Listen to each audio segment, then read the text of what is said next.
Well, the Trump administration today announced new rules that would change the way some people can get food stamps, which are known as SNAP benefits. Currently, about 36 million Americans receive this help buying groceries. As William Brangham now reports, the administration argues this change will save billions of dollars by removing millions of people from the food stamp rolls. That's right, Amna. The administration argues it needs to close a loophole in the food stamp program that allows some people with savings and other assets to get benefits that the administration argues they do not deserve. In a call yesterday, Agriculture Secretary Sonny Perdue repeatedly cited the case of one retired Minnesota millionaire named Rob Undersander. This is him in a video produced by a conservative advocacy group. Undersander was able to enroll in the food stamp program and says he received benefits for almost 2 years. He says he did it to prove a point and that he gave the money to charity. The administration said closing this loophole would save $2.5 billion and remove about 3 million people from eligibility. Joining me now is Elaine Waxman. She's a senior fellow at the Urban Institute, where she studies federal food programs like the SNAP program. Welcome to the NewsHour. Thank you for having me. So if these rules go forward, the administration says about 3 million people will be booted out of the food stamp program. What do we know about who those 3 million people are? So what we know about those who are likely to be affected by the rules change, should it go through, is that they are typically working families. They have low earnings because they can still qualify for a SNAP benefit, but they are disproportionately working. They also disproportionately tend to have children. So in both cases, these are groups of people that the administration typically talks about in terms of wanting to be sure and support, that they want to encourage work. Unfortunately, those are the groups that are probably most likely to be hurt. So help me understand why then the administration holds up an example like this Minnesota millionaire as someone who clearly has plenty of assets, maybe not, I believe he's retired and so he didn't have a lot of income. Why do they hold up that gentleman as an example of why they need to cut these other people off the program? I think it's a little bit of a distraction because what we know from USDA's own data is that less than 1% of SNAP benefits go to people who have incomes above the federal poverty line. So we're reaching exactly the audiences we want to reach.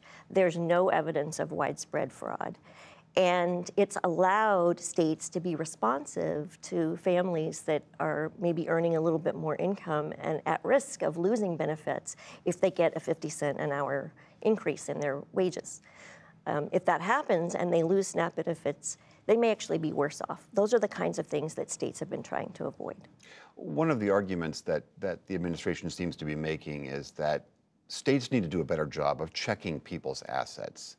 Again, this millionaire example is seemingly someone who had banked a considerable amount of money. What is the argument for not making sure people have no assets before you grant them food stamps? So if you think about it, we want people to have some level of assets because that is their buffer against unexpected expenses and emergencies. For example, among seniors, we are very concerned that they may be in a position of having to spend down their limited resources without any opportunity to replace that with earnings. We want people to be able to cover an emergency room visit or a car repair that allows them to go back to work without going into debt. So this is a program that has allowed the relaxation of some of those assets. And also has reached exactly the population that we want to help serve, which is, again, those people who are really working hard to improve their outcomes. We should say for the record that we asked the Agriculture Secretary to come on the program and he declined that invitation. But the administration seems to be arguing that the economy is doing well, unemployment is incredibly low, and so it's okay that it's appropriate to make these types of cuts to this program. So here's where we are. Even though the economy is improving, we still have 36 million people who qualify for SNAP. We know that people are getting work at higher rates, but the kinds of work they're getting is not necessarily high paid and not stable hours.